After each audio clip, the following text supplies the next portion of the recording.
10واں سپارہ 9واں رکوع سورہ شعراء کی آیت نمبر 69 سے۔ اعوذ باللہ من الشیطان الرجیم، بسم اللہ الرحمن الرحیم۔ واتل علیہم نبأ ابراہیم اذ قال لأبیہ وقومہ ما تعبدون قالوا نعبد أصناما فنظل لها عاكفين قال هل يسمعونكم إذ تدعون أو ينفعونكم أو يضرون قالوا بل وجدنا آباءنا كذلك يفعلون قال أفرأيتم ما كنتم تعبدون أنتم وآباؤكم الأقدمون فإنهم عدو لي إلا رب العالمين الذي خلقني فهو يهدين والذي هو يطعمني ويسقين وإذا مرضت فهو يشفين والذي يميتني ثم يحيين والذي أطمع أن يغفر لي خطيئتي يوم الدين ربي هب لي حكما وألحقني بالصالحين واجعل لي لسان صدق في الآخرين واجعلني من ورثة جنة النعيم واغفر لأبي إنه كان من الضالين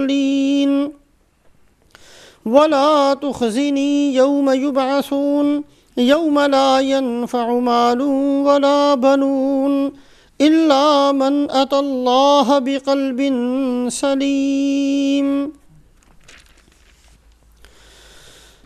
قرآن پاک علوم کا ایسا خزانہ ہے جو کبھی ختم نہیں ہوتا، اور علوم کا ایسا سمندر ہے جس کی تہ تک پہنچنا کسی انسان کے بس میں نہیں ہے۔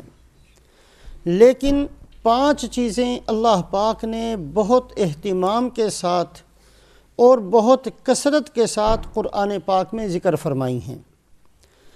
ایک چیز تو اللہ پاک کے احکامات، جو بندوں کو حکم دیے گئے فلاں کام کرنا ہے، فلاں کام کرنا ہے، فلاں کام کرنا ہے۔ تقریباً 500 آیات شریفہ ایسی ہیں جس میں اللہ پاک کسی چیز کا حکم دیتے ہیں یا کسی چیز سے منع فرماتے ہیں۔ ایک اوامر اللہ کے احکامات، دوسری چیز اللہ پاک کی منع کردہ چیزیں، تیسری چیز جس کا اللہ پاک نے بہت کثرت سے ذکر فرمایا ہے وہ اللہ کی نعمتیں ہیں۔ اللہ کی ہر نعمت اللہ کی قدرت پر، اللہ کی عظمت پر دلیل ہے، اللہ کی پہچان کا سبب ہے، اللہ پر ایمان لانے کا ایک بہترین طریقہ ہے۔ اللہ نے اپنی نعمتیں بہت کثرت سے قرآن پاک میں ذکر فرمائی ہیں۔ چوتھی چیز اللہ پاک نے معاد کا بہت ذکر فرمایا۔ معاد کہتے ہیں آنے والی چیزوں کو، موت ہے، مرنے کے بعد کیا ہے، حشر میں کیا ہے، جنت میں کیا ہے، جہنم میں کیا ہے، اللہ کی ناراضگی کن اعمال سے ہے، اللہ کی رضا کن اعمال سے ہے، کن چیزوں کو اللہ پسند فرماتے ہیں، کون سی چیزوں کو اللہ نفرت کی نگاہ سے دیکھتے ہیں۔ معاد کا ذکر اللہ پاک نے بہت کثرت سے فرمایا۔ اور 5ویں چیز ہے اللہ پاک نے واقعات کو بیان کیا۔ یہ جو واقعات کو، گزشتہ قوموں کے حالات کو بیان کیا گیا ہے، اس میں مقصود صرف کسی چیز کے علم کو بڑھانا نہیں ہے کہ لوگوں کو ہسٹری پتہ چل جائے یا تاریخ کا علم ہو جائے، صرف یہ مقصود نہیں ہوتا، بلکہ واقعات کے ذکر کرنے سے مقصود انسانوں کی تربیت ہے۔ مزاج انسانوں کا تقریباً یکساں ہے، ہر بندے کے دل کے اندر خواہش ہے کہ میری خواہشات پوری ہو جائیں، میں بڑا بن جاؤں، میری ہر ضرورت پوری ہو جائے، میری ہر بات مانی جائے، میری بڑائی کو تسلیم کیا جائے۔ یہی وہ امراض ہیں، یہی وہ بیماریاں ہیں جو حضرت نوح علیہ السلام کی قوم میں بھی تھیں، حضرت لوط علیہ السلام کی قوم میں بھی تھیں، پہلے بھی تھیں، آج بھی ہیں، قیامت تک انسانوں کے اندر رہیں گی۔ اللہ پاک نے واقعات کو اس لیے بیان کیا ہے کہ انسان اپنی بیماریوں کو پہچانے، انسانوں کی تربیت کا انتظام، رہنمائی کا انتظام ہو جائے، گزشتہ واقعات اس لیے بیان کیے گئے۔ گزشتہ واقعات کو اس لیے بیان کیا گیا کہ اللہ کی سنت اور اللہ کی عادت شریفہ کا علم ہو جائے، اللہ پاک کس طرح کے بندوں کے ساتھ کس طرح کا معاملہ کیا کرتے ہیں۔ اللہ پاک اپنے باغیوں کو جو بغاوت پر اتر آئیں کہاں تک مہلت دیا کرتے ہیں اور پھر کہاں جا کر ان کو پکڑ لیا کرتے ہیں۔ اللہ کی سنت کیا ہے، اللہ کی عادت کیا ہے، اس چیز کا علم ہو جائے۔ انبیاء علیہم الصلوات والتسلیمات نے محنت کی ہے اور کس انداز سے محنت کی ہے، اس محنت کے اصول کیا تھے، ان کا طریقہ کار کیا تھا، انہوں نے اللہ کے سامنے دعائیں کیسے کی ہیں، اللہ سے مانگا کیسے ہے، قوم کو سمجھایا کیسے ہے، گزشتہ واقعات کو جو بیان کیا جاتا ہے ان سارے واقعات کے اندر یہ چیزیں بھی انسانوں کی رہنمائی اور ہدایت کے لیے سامنے آتی ہیں۔ اس صورت شریفہ کے اندر اللہ پاک نے بہت سارے گزشتہ قوموں کے واقعات کو بیان کیا۔ حضرت موسیٰ علیہ السلام کا واقعہ گزر چکا، حضرت ابراہیم علیہ السلام کا واقعہ آج کی آیات شریفہ کے اندر ہے، حضرت نوح علیہ السلام کا قصہ آگے آئے گا، حضرت ہود علیہ السلام کا قصہ آگے آئے گا، حضرت شعیب علیہ السلام کا قصہ آگے آئے گا، حضرت لوط علیہ السلام کا قصہ اگلی آیات شریفہ کے اندر ہے۔ تو واقعات کو اللہ پاک نے بڑے اہتمام سے، بڑی کثرت سے قرآن پاک میں اس لیے جگہ دی ہے کہ یہ انسانوں کی ہدایت اور رہنمائی کا بہترین سبب ہے۔ پھر تمام واقعات میں سب سے زیادہ حضرت موسیٰ علیہ السلام کا قصہ اور بنی اسرائیل کا قصہ بیان کیا۔ اس کی وجہ یہ ہے کہ اس امت کے اندر بھی تقریباً وہ سارے احوال پیش آنے ہیں جو بنی اسرائیل پر پیش آئے۔ دوسرے لفظوں میں تمام امراض اور تمام بیماریاں جو بنی اسرائیل کے اندر تھیں، جن بیماریوں کی وجہ سے اللہ پاک کے اتنے لاڈلے ہونے کے باوجود ان کا انجام کیا ہوا ہے، اَتَأْمُرُونَ النَّاسَ بِالْبِرِّ وَتَنْسَوْنَ أَنفُسَكُمْ، یہ بیماری بنی اسرائیل کے اندر بھی تھی، آج بھی موجود ہے۔ لوگوں کو اچھی باتوں کا حکم کرتے رہنا اور خود کسی بھی بات پر عمل نہ کرنا، یہ علماء یہود بھی کرتے تھے اور آج بھی یہ بیماری بہت شدت کے ساتھ موجود ہے۔ یا اہل الکتاب لم تلبسون الحق بالباطل، اے اہل کتاب حق اور باطل کو خلط ملط کیوں کرتے ہو؟ کبھی حق کو باطل بنا کر پیش کر دینا، کبھی باطل کو حق بنا کر پیش کر دینا، یہ بیماری بنی اسرائیل کے اندر بھی تھی، آج بھی امت کے اندر موجود ہے۔ بنی اسرائیل کے اندر یہ مرض بھی تھا کہ اللہ کا ایک حکم آیا اور موسیٰ علیہ السلام کو کہنے لگے جی یہ حکم بدلوا دیجئے، یہ بڑا مشکل ہے، اس پر ہمارا عمل نہیں ہو سکتا۔ آج بھی امت کے اندر یہ بیماری موجود ہے، زبان سے کہیں نہ کہیں عملاً ہم اس بات کو ثابت کرتے ہیں کہ بہت سارے دین کے حصے کو چھوڑ دیا، دوسرے لفظوں میں یہ کہہ دیا کہ یہ ہمارے بس کی بات نہیں ہے اس پر عمل کرنا۔ نبی کو نبی بھی ماننا اور پھر مخالفت بھی کرنا اور تکلیف بھی پہنچانا۔ وَإِذْ قَالَ مُوسَىٰ لِقَوْمِهِ يَا قَوْمِ لِمَ تُؤْذُونَنِي وَقَدْ تَعْلَمُونَ أَنِّي رَسُولُ اللَّهِ إِلَيْكُمْ۔ حضرت موسیٰ علیہ السلام کی بات کو یاد کرو جب انہوں نے اپنی قوم سے یہ کہا کہ اے قوم تم مجھے تکلیف کیوں پہنچاتے ہو، یہ بھی کہتے ہو کہ میں اللہ کا رسول ہوں، جلسہ بھی کر دینا اور محبت کے قصے بھی بیان کر دینا اور آپ صلی اللہ علیہ وسلم کی سیرت پر مہینوں بھی بیان کر دینا، لیکن نہ شکل ویسی بنانا، نہ صورت ویسی بنانا، نہ اعمال ویسے بنانا، نہ ارادہ کرنا، نہ نیت کرنا، نہ کاروبار ویسا بنانا۔ یہ عجیب قسم کا ایک مرض ہے جو بنی اسرائیل کے اندر بھی تھا، آج بھی موجود ہے۔ اسی وجہ سے سرکار دو عالم حضرت محمد صلی اللہ علیہ وسلم فرماتے ہیں لَيَأْتِيَنَّ عَلَىٰ أُمَّتِي كَمَا أَتَىٰ عَلَىٰ بَنِي إِسْرَائِيلَ حَذْوَ النَّعْلِ بِالنَّعْلِ، میری امت پر وہ تمام بیماریاں آئیں گی جو بنی اسرائیل پر آئی تھی، بالکل پوری، یہاں تک کہ اگر ان میں سے کسی بے حیا نے اپنی ماں کے ساتھ برا کام کیا تو اس امت کے اندر بھی ایسے بدبخت پیدا ہوں گے۔ سارے وہ کام کرنے، اس لیے اللہ پاک نے قرآن پاک کے اندر واقعات کو بہت اہتمام کے ساتھ اور بڑی کثرت کے ساتھ، کہیں تفصیل کے ساتھ، کہیں اختصار کے ساتھ، کہیں اجمال کے ساتھ، کہیں تھوڑا کہیں زیادہ، اللہ پاک نے بار بار واقعات کو بیان کیا۔ موسیٰ علیہ السلام کا قصہ، موسیٰ علیہ السلام کے ساتھ جادوگروں کا مقابلہ، موسیٰ علیہ السلام کے ساتھ مقابلے کے بعد جادوگروں کا ایمان قبول کر لینا، یہ سارا واقعہ گزشتہ آیات شریفہ کے اندر گزر چکا۔ دوسرا قصہ اللہ پاک نے حضرت ابراہیم علیہ السلام کا بیان کیا۔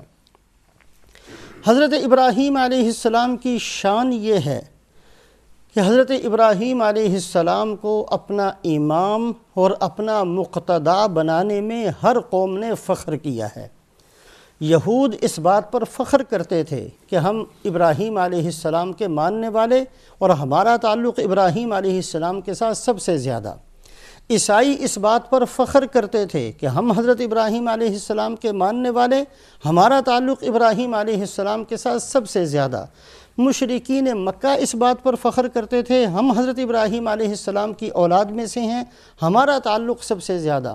اس کا فیصلہ پہلے گزر چکا ہے۔ اللہ پاک نے فرما دیا کہ ابراہیم علیہ السلام کے ساتھ سب سے زیادہ تعلق تو حضرت محمد صلی اللہ علیہ وسلم کو ہے، اور آپ کے بعد آپ کے ماننے والوں کا سب سے زیادہ ابراہیم علیہ السلام کے ساتھ تعلق ہے۔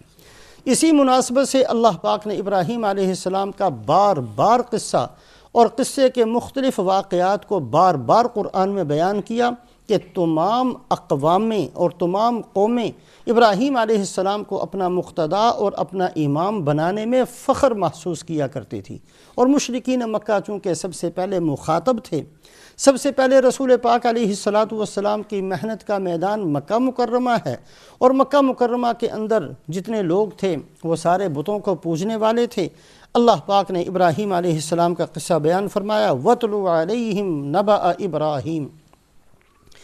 اے محمد صلی اللہ علیہ وسلم، آپ ان کے سامنے ابراہیم علیہ السلام کی خبر، ابراہیم علیہ السلام کا قصہ پڑھ کر سنائیے۔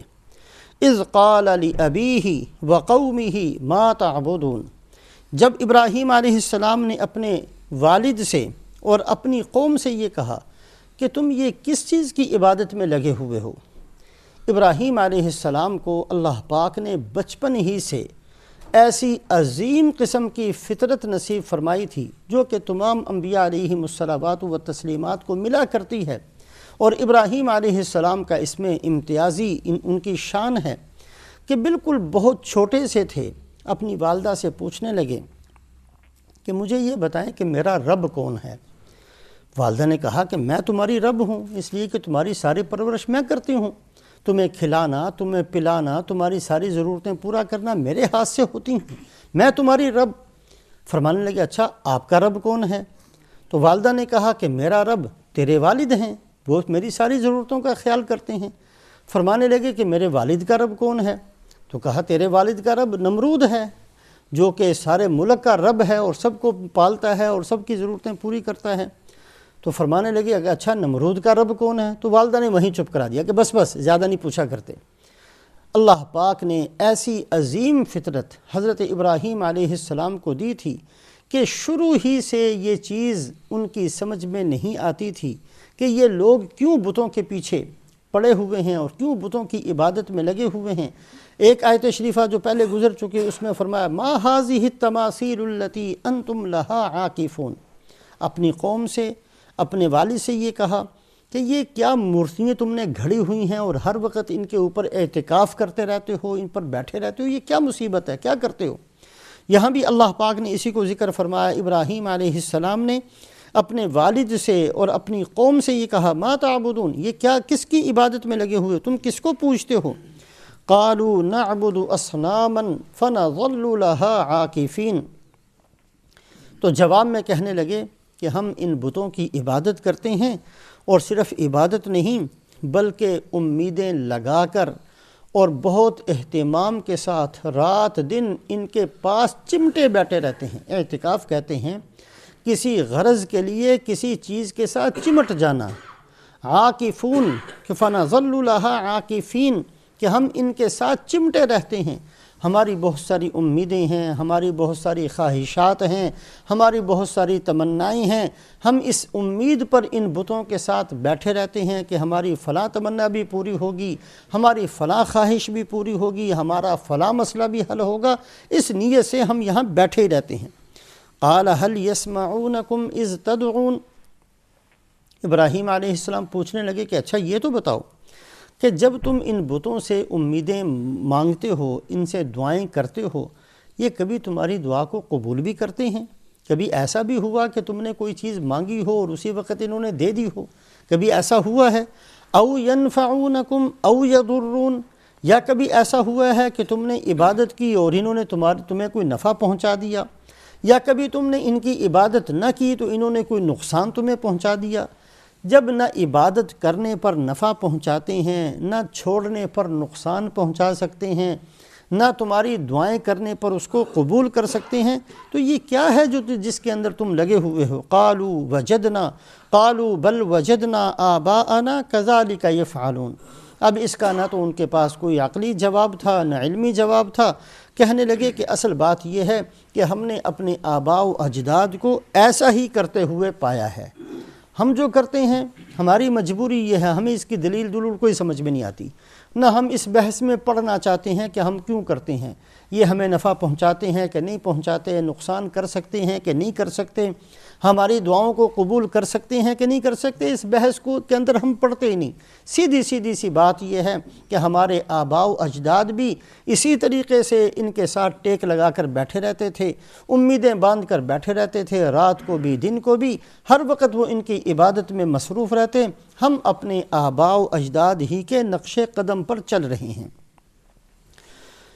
یہ جو اندھی تقلید ہے، یہ کسی کے پیچھے آنکھیں بند کر کے چلنا، اور ایسے بندوں کے پیچھے آنکھیں بند کر کے چلنا جن کو نہ علم ہو اور نہ وہ ہدایت پر ہو، یہ اندھی عقیدت قرآن پاک کے اندر اس کی مذمت بیان کی گئی۔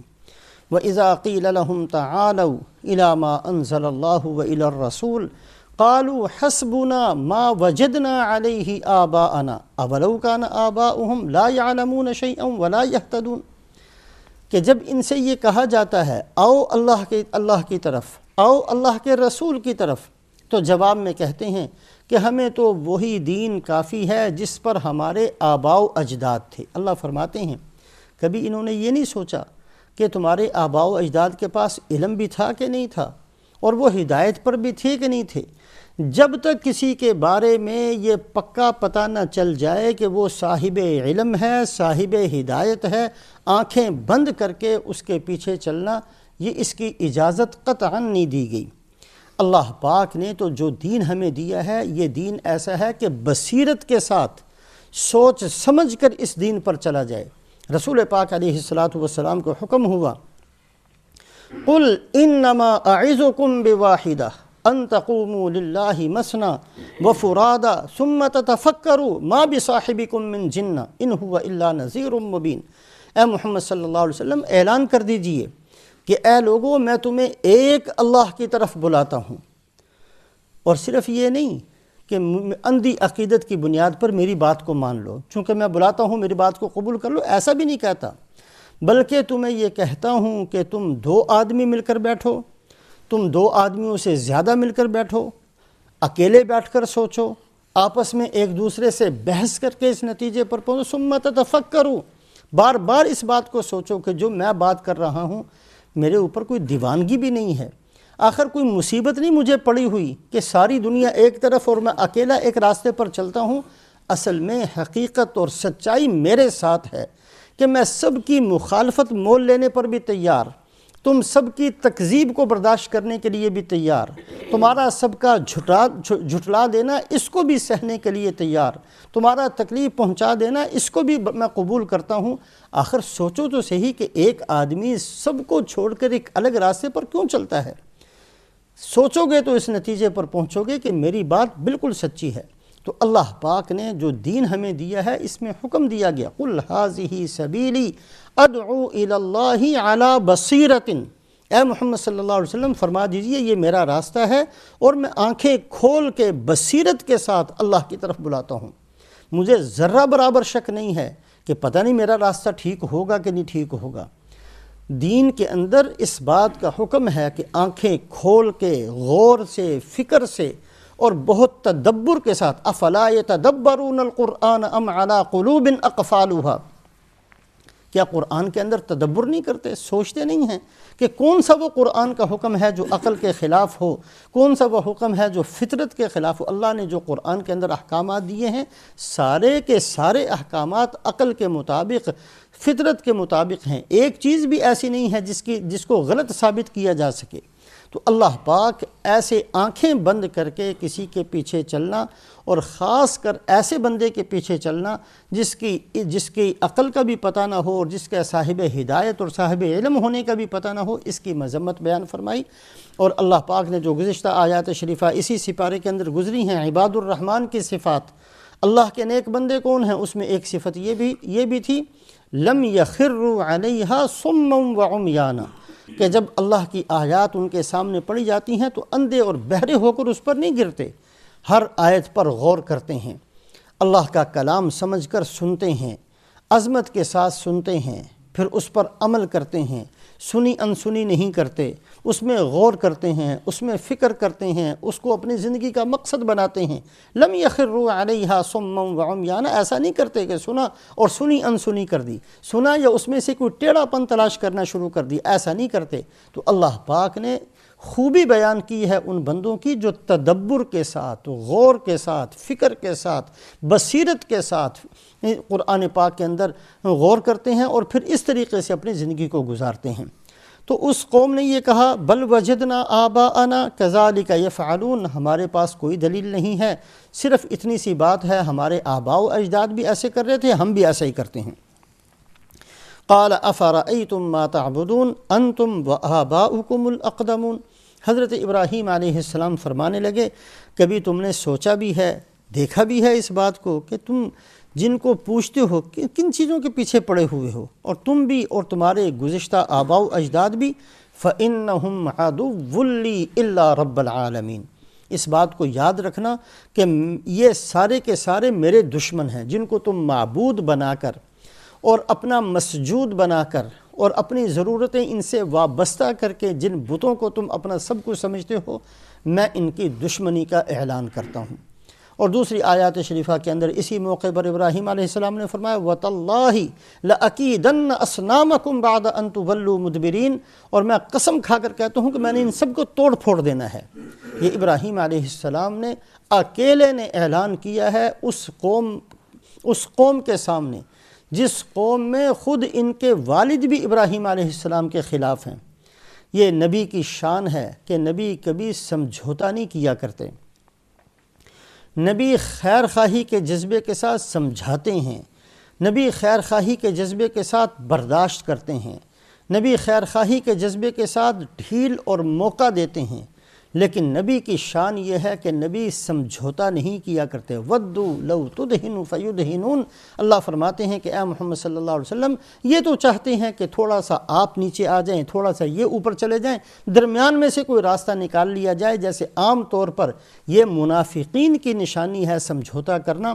اللہ پاک نے اس کو بیان کیا ہے۔ نبی کی شان یہ ہے کہ نبی تمام خیر خواہی کے ساتھ، تمام شفقت اور محبت کے باوجود کبھی بھی کسی موقع پر بھی سمجھوتا نہیں کرتے، کبھی بھی بے دینی کو قبول نہیں کیا کرتے۔ قُلْ يَا أَيُّهَا الْكَافِرُونَ لَا أَعْبُدُ مَا تَعْبُدُونَ وَلَا أَنْتُمْ عَابِدُونَ مَا أَعْبُدُ، یہ نبی کو حکم ہے کہ اعلان کر دیجئے، اگر تم میری بات نہیں مانتے تو یاد رکھو میں بھی تمہارے ساتھ نہیں چلتا، لَكُمْ دِينُكُمْ وَلِيَ دِينِ، تمہارا راستہ الگ ہے، میرا راستہ الگ ہے، کسی موقع پر بھی میں تمہارے ساتھ سمجھوتا کر کے نہیں چل سکتا۔ یہ بہت بڑی بے دینی ہوا کرتی ہے کہ ایک آدمی اس کو صلح کا سبب سمجھے کہ چلو جی تھوڑی سی بے دینی ہم بھی اختیار کر لیتے ہیں۔ کبھی بھی ایسا نہیں ہوگا کہ کوئی دیندار بے دینی کو اختیار کرے اور پھر وہ دیندار باقی بچے، نتیجہ اسفل کے تابع ہوتا ہے۔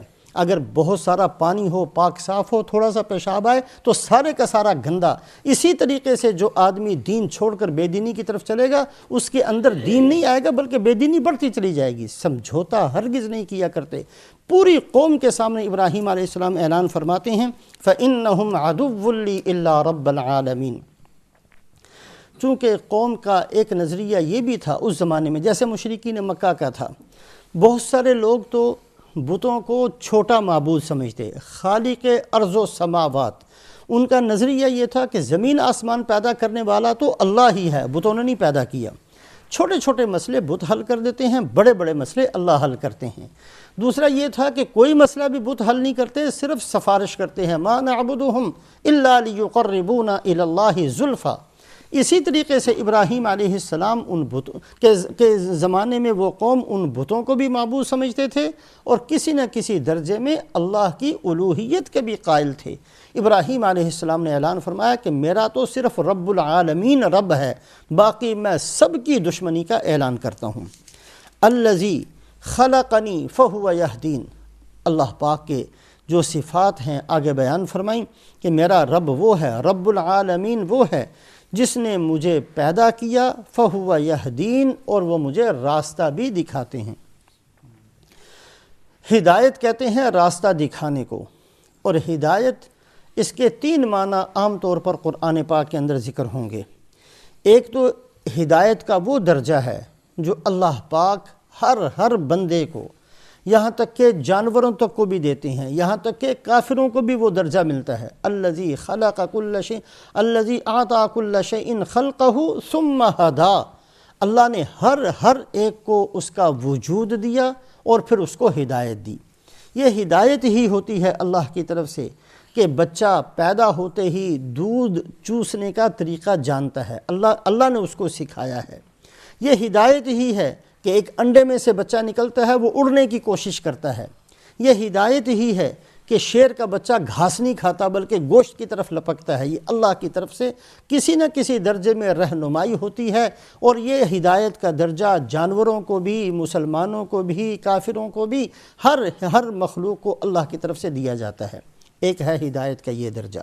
دوسرا درجہ جو اس سے اوپر کا درجہ ہے وہ ہے جو اللہ پاک ایک سیدھا راستہ دکھاتے ہیں۔ یہ ہدایت کا درجہ انبیاء علیہم الصلوات و تسلیمات کے ذریعے سے، اور یہ ہدایت کا یہ درجہ آسمانی کتابوں کے ذریعے سے انسانوں کو بتایا جاتا ہے کہ تم فلاں عمل کرو گے تو اللہ راضی ہوں گے، فلاں عمل کرو گے اللہ ناراض ہوں گے، فلاں کام کرو گے جنت ملے گی، فلاں کام کرو گے جہنم میں چلے جاؤ گے، فلاں کام کرو گے تمہاری بقا ہے، فلاں کام کرو گے تمہارا فنا ہے، تمہیں عذاب ہے، تمہیں ہلاکت ہے۔ یہ ساری چیزیں جس کا نام ہدایت ہے، یہ ہدایت اللہ پاک انبیاء علیہم الصلوات و تسلیمات کے ذریعے سے دیتے ہیں، آسمانی کتابوں کے ذریعے سے انسانوں کو بتائی جاتی ہے۔ اور ہدایت کا تیسرا درجہ ہے توفیق دینا، کسی بندے کو ہدایت پر لے آنا۔ یہ جو تیسرا درجہ ہے یہ اللہ نے صرف اپنے ہاتھ میں رکھا۔ دوسرا درجہ نبی کو بھی ہدایت ہادی کہا جاتا ہے، اس لیے کہ وہ بھی راستہ دکھانے والے، لیکن انک لا تہدی من احببت ولکن اللہ یہدی من یشاء۔ یہ جو ہدایت کا درجہ ہے کسی کو راستے پر لے آنا، کسی کو توفیق دے دینا، یہ درجہ صرف اور صرف اللہ کے ہاتھ میں ہے۔ یہ اللہ پاک نے نہ کسی نبی کو دیا، نہ کسی ولی کو دیا، کسی کو یہ درجہ نہیں دیا۔ اللہ جس کو چاہتے ہیں اس کی ہدایت کا فیصلہ کرتے ہیں، یعنی ہدایت کا معنی توفیق دینا۔ پھر اس کے بہت سارے درجات ہیں۔ کسی بندے کو ایک عمل خیر کی توفیق مل جائے یہ بھی ہدایت ہے، کسی بندے کو 2 کی مل جائے یہ بھی ہدایت کا اس سے اگلا درجہ ہے، کسی کو 4 نیکیوں کی توفیق مل جائے یہ ہدایت کا اس سے اونچا درجہ ہے، کسی کو ساری زندگی دین پر چلنے کی توفیق مل جائے یہ ہدایت کا اس سے اونچا درجہ ہے، کسی آدمی کو نفس و خواہشات سے بچا لیا جائے، شیطان سے اللہ پاک اس کی حفاظت کرے، یہ ہدایت کا اس سے بھی اونچا درجہ ہے، کسی بندے کو اعمال صالحہ کی توفیق ملے اور مرتے دم تک ملتی رہے یعنی استقامت، یہ بھی ہدایت کا ایک درجہ ہے۔ لہٰذا اسی وجہ سے انبیاء علیہم الصلوات و تسلیمات کامل مکمل اللہ کی طرف سے ان کو ایک ایک عمل خیر کی توفیق ملتی ہے، اس کے باوجود ان کو حکم ہوتا ہے اہدنا الصراط المستقیم، یہ دعا مانگنے کا۔ یہ اہدنا الصراط المستقیم جو ہم دعا مانگتے ہیں، رسول پاک علیہ الصلاۃ والسلام بھی اس دعا کو مانگا کرتے، اور آپ صلی اللہ علیہ وسلم بھی نماز کے اندر سورہ فاتحہ پڑھا کرتے، اہدنا الصراط المستقیم۔ آپ ہی کی دعا کے اندر بھی یہ چیز شامل ہے، اس لیے کہ یہ توفیق کا درجہ اس کی کوئی انتہا نہیں ہے۔ آدمی کہیں بھی پہنچ جائے وہ اس ہدایت کے درجے کا محتاج رہتا ہے کہ اللہ اس کو مرتے دم تک دین پر باقی رکھیں، اس سے کسی کو بھی استغنا فنا نہیں ہے، بڑے سے بڑے اور بڑے سے بڑے اور ان سے بھی بڑے وہ بھی اس کے محتاج ہیں کہ اللہ پاک نے جو دین کی توفیق دی، اللہ اس دین پر ان کو سلامت رکھیں، باقی رکھیں، اسی پر ان کی موت کو مقدر فرما دیں۔ لہٰذا ہر ایک کو ہدایت مانگنے کا حکم دیا گیا۔ الذی خلقنی فہو یہدین، میرا رب وہ ہے جو مجھے پیدا بھی کرتا ہے، مجھے ہدایت بھی دیتا ہے۔ والذی هو یطعمنی ویسقین، اور میرا رب وہ ہے جو مجھے کھلاتا بھی ہے پلاتا بھی ہے۔ ہدایت یہ روحانی غذا ہے، اور کھانا اور پلانا یہ جسمانی ہے۔ میری روح کا بھی مکمل انتظام کرنے والے اللہ ہیں، جس سے میری روح کی ترقی ہوتی رہے، میری روح بھی پھلتی پھولتی رہے، اور میرا جسم بھی اس کی ضروریات بھی پوری ہوتی رہیں۔ دونوں چیزیں اللہ پاک کے ہاتھ میں ہیں۔ والذی هو یطعمنی ویسقین، اللہ مجھے کھلاتے بھی ہیں پلاتے بھی ہیں۔ ایک تو اس کا معنی یہ ہوا۔ دوسرا اس کا معنی مفسرین یہ کرتے ہیں کہ بعض دفعہ اللہ پاک بغیر کھلائے کے کھلا دیتے ہیں۔ بظاہر کھانا نہیں کھایا، پیٹ بھر گیا، بظاہر پانی نہیں پیا، پیاس بجھ گئی۔ انبیاء علیہم الصلوات و تسلیمات کو یہ درجہ بہت کمال کے ساتھ اللہ کی طرف سے ملتا ہے، اور بعض دفعہ عام نیک بندوں کو بھی اللہ پاک یہ درجہ دے دیا کرتے ہیں۔ بہت سارے واقعات ہیں۔ حضرت علی رضی اللہ تعالیٰ عنہ کو سردی گرمی کچھ نہیں لگا کرتی تھی، اس لیے کہ آپ صلی اللہ علیہ وسلم نے ایک دفعہ دعا دے دی تھی، اے اللہ سردی گرمی سے ان کی حفاظت فرما۔ نہ سردی لگتی تھی نہ گرمی لگتی تھی۔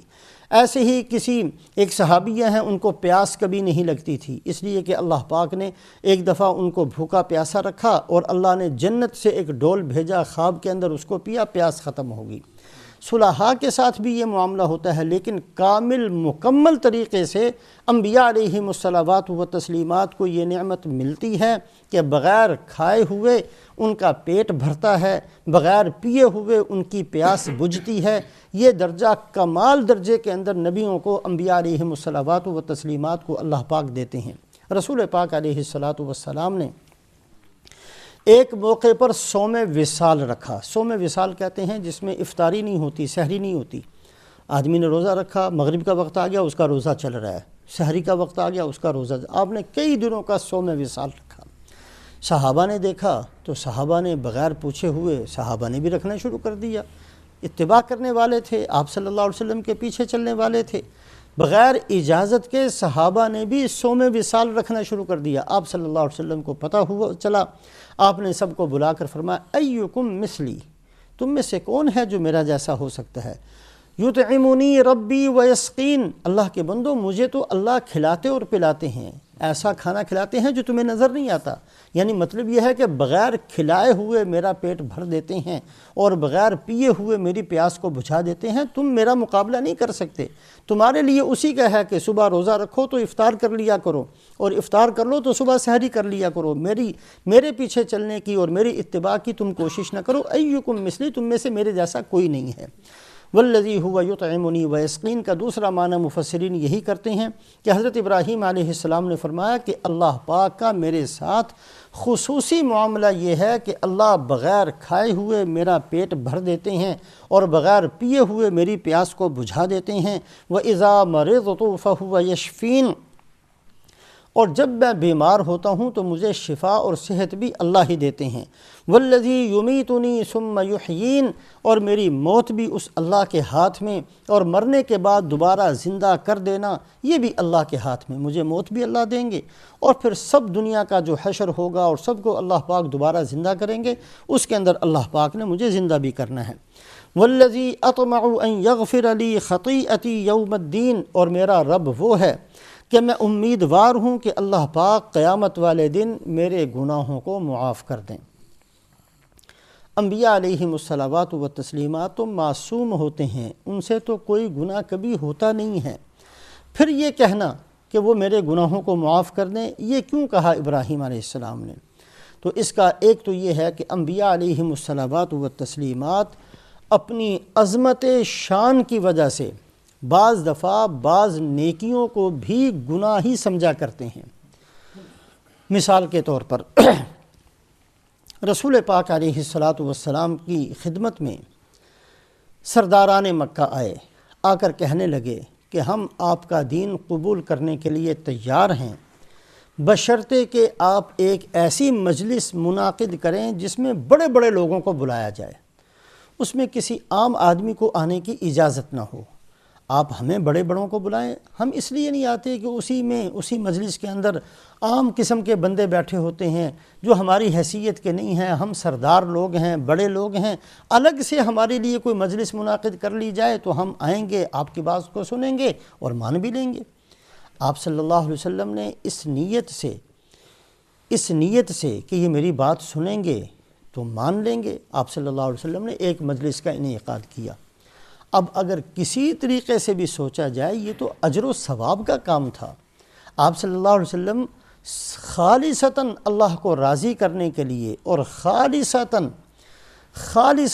ان کے ایمان میں داخل ہونے کی نیت سے اس مجلس کا انعقاد فرما رہے تھے، کوئی اور غرض نہیں تھی، صرف خیر خواہی تھی، صرف محبت تھی، صرف شفقت تھی، ان کی نجات مقصود تھی، ان کو ایمان میں لا کر جہنم سے بچانا مقصود تھا، اس کے علاوہ کوئی غرض نہیں تھی۔ لیکن چونکہ اس کے اندر تھوڑی سی دل شکنی ہوئی ان مسلمانوں کی جو بے حیثیت سمجھے جاتے تھے، اللہ پاک کو یہ چیز پسند نہیں آئی۔ وَلَا تَطْرُدِ الَّذِينَ يَدْعُونَ رَبَّهُمْ بِالْغَدَاةِ وَالْعَشِيِّ يُرِيدُونَ وَجْهَهُ، اے محمد صلی اللہ علیہ وسلم آپ نے ان لوگوں کو اپنی مجلس سے کیوں نکال دیا ہے؟ اب یہ بظاہر کیا حقیقتاً بہت بڑا اجر و ثواب کا کام تھا، لیکن انبیاء علیہم الصلوات و تسلیمات اپنی عظمت شان کی وجہ سے اس کو غلطی سمجھتے تھے۔ اور بھی بہت سارے واقعات اس قسم کے ملتے ہیں کہ انبیاء علیہم الصلوات و تسلیمات نے اپنی عظمت شان کی وجہ سے ایسی چیز کو جو بہت اونچے درجے کی چیز تھی لیکن اپنی عظمت کی وجہ سے اس کو کم سمجھا۔ جیسے غزوہ تبوک میں آپ صلی اللہ علیہ وسلم تشریف لے گئے، واپس آئے، منافقین نے آ کر عذر بہانے بنانے شروع کر دیے، چونکہ غزوہ تبوک ایسا غزوہ تھا جس میں سب کو جانے کا حکم تھا، کسی کو مدینہ میں رہنے کی اجازت نہیں تھی۔ بہت سارے منافقین نہیں گئے، آپ صلی اللہ علیہ وسلم واپس آئے تو آ کر جی میں اس لیے نہیں گیا تھا کہ میری طبیعت ٹھیک نہیں تھی، جی میں اس لیے نہیں گیا تھا میری بیوی بیمار تھی، جی میں اس لیے نہیں گیا تھا کہ میرا یہ مسئلہ تھا، عذر بہانے آ کر کے آپ صلی اللہ علیہ وسلم راضی ہو جائیں، اور آپ راضی ہو جائیں گے تو ٹھیک ہے، ہم جو نہیں گئے ہیں اس پر کوئی گناہ ہمیں نہیں ہوگا۔ آپ صلی اللہ علیہ وسلم چونکہ کسی کے محتاج نہیں ہیں، ان کے نہ جانے کی وجہ سے آپ کی عظمت میں کوئی فرق نہیں پڑا، آپ کی نگاہ تو اللہ پر تھی، مدد اللہ نے کرنی ہے۔ آپ جو صحابہ کو ساتھ لے کر گئے تھے محتاج بن کر نہیں ساتھ لے کر گئے تھے، وہ تو اس لیے کہ یہ میرے ساتھ چلیں گے تو ان کی آخرت بن جائے گی۔ آپ صلی اللہ علیہ وسلم نے استغنا کے ساتھ فرمایا ٹھیک ہے نہیں گئے تھے، میں تمہیں معاف کرتا ہوں، میں تمہیں معاف کرتا ہوں، میں تو سب کو معاف کر دیا۔ اس پر اللہ نے آیت شریفہ نازل فرمایا عفا اللہ عنک لما اذنت لہم، اے محمد صلی اللہ علیہ وسلم آپ نے ان کو اجازت کیوں دے دی، کیوں ان کی معافی کا اعلان کر دیا؟ ابھی تو موقع تھا، پتہ چل جاتا کون منافق ہے اور کون ان میں سے پکا ایمان والا ہے، یہ تو امتحان کا وقت تھا۔ اب آپ صلی اللہ علیہ وسلم اپنی عظمت شان کی وجہ سے اس کو غلطی سمجھتے ہیں، حالانکہ غلطی نہیں ہے۔ تو ایسی بہت ساری چیزیں، ایک معنی جو حضرت ابراہیم علیہ السلام نے یہ کہا والذی اطمع ان یغفر لی خطیئتی یوم الدین، میں امید کرتا ہوں کہ قیامت والے دن اللہ پاک میرے گناہوں کو معاف کریں گے۔ انبیاء معصوم ہوتے ہیں، کوئی گناہ ان کے پاس نہیں ہوتا، لیکن اپنی عظمت شان کی وجہ سے بعض چیزوں کو گناہوں کے زمرے میں خود سمجھ لیا کرتے ہیں، ایک معنی۔ دوسرا معنی اس کا یہ ہے کہ امت کو سمجھانے کے لیے کہ کسی بھی موقع پر پہنچ کر یہ نہ سمجھنا کہ ہم بڑے پاک صاف ہو گئے ہیں، اب ہم بڑے بزرگ بن گئے، ہماری ہر بات ہی ٹھیک ہو گئی ہے اور ہماری ہر بات ہی نیکی اور اجر کا سبب بن گئی ہے، ایسا نہ سمجھنا۔ اللہ سے توبہ کرتے رہنا، اللہ سے مغفرت چاہتے رہنا، یہ اتنی اونچی صفت ہے کہ کسی بھی مقام پر پہنچ جاؤ اس صفت کو نہ چھوڑنا۔ یہ امت کو سمجھانے کے لیے یہ الفاظ استعمال فرمائے، ورنہ نبی کی شان اس سے اونچی ہے، صرف یہ بتانے کے لیے۔ جیسے آپ صلی اللہ علیہ وسلم کی دعاؤں کے اندر بھی یہ چیز بکثرت ملتی ہے، رب اغفر لی خطیئتی، اے اللہ میرے گناہوں کو معاف کر دے، حالانکہ گناہ نہیں، لیکن امت کو سمجھانے کے لیے یہ کلمات ارشاد فرمائے۔ اور تیسرا معنی اس کا یہ ہے، جو حدیث شفاعت جو بڑی تفصیل کے ساتھ حدیث پاک کی کتابوں میں موجود ہے کہ قیامت والے دن جب سارے انسان اکٹھے ہو کر حضرت آدم علیہ السلام کے پاس، حضرت نوح علیہ السلام کے پاس، حضرت ابراہیم علیہ السلام کے ان کے پاس جائیں گے، اور یہ تمام انبیاء علیہ الصلوات و تسلیمات معذرت کر دیں گے کہ آج ہم شفاعت نہیں کر سکتے، اور معذرت کرتے ہوئے کچھ نہ کچھ عذر بھی پیش کریں گے کہ کیوں نہیں کر سکتے۔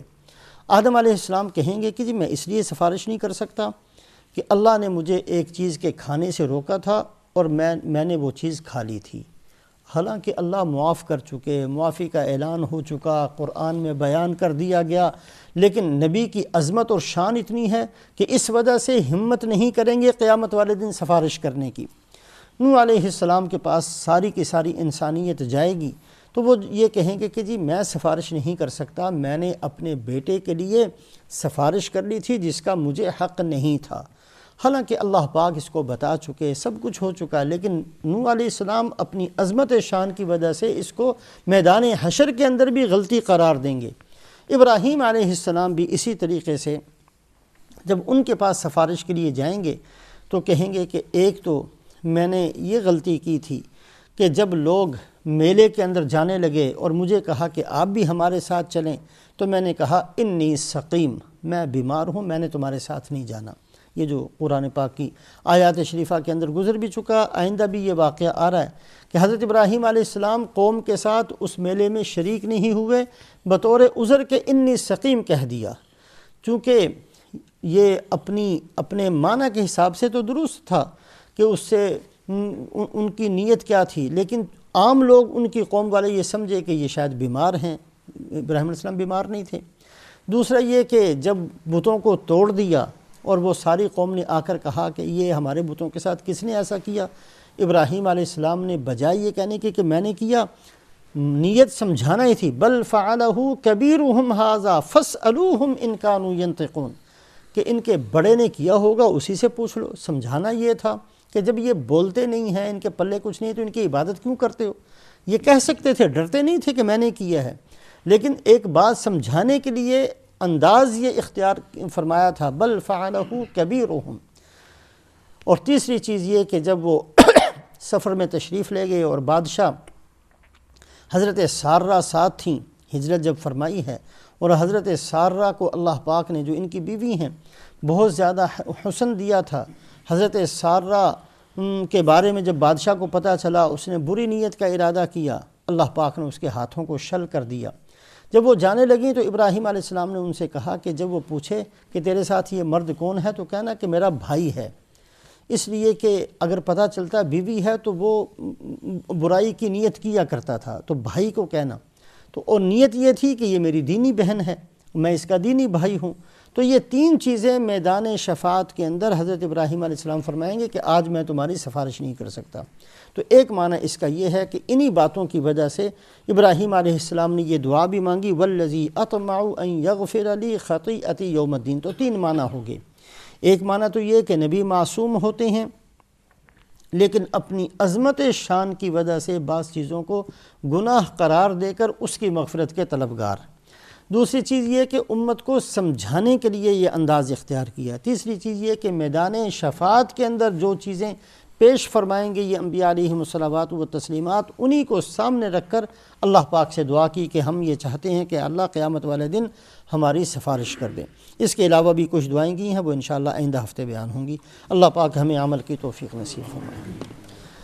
اللہم صلی علی سیدنا و مولانا محمد وعلی آل سیدنا و مولانا محمد وبارک وسلم۔ ربنا ظلمنا انفسنا وان لم تغفر لنا وترحمنا لنکونن من الخاسرین۔ ربنا آتنا فی الدنیا حسنة وفی الآخرة حسنة وقنا عذاب النار۔ سبحان ربک رب العزة عما یصفون وسلام علی المرسلین والحمد للہ رب العالمین برحمتک یا ارحم الراحمین۔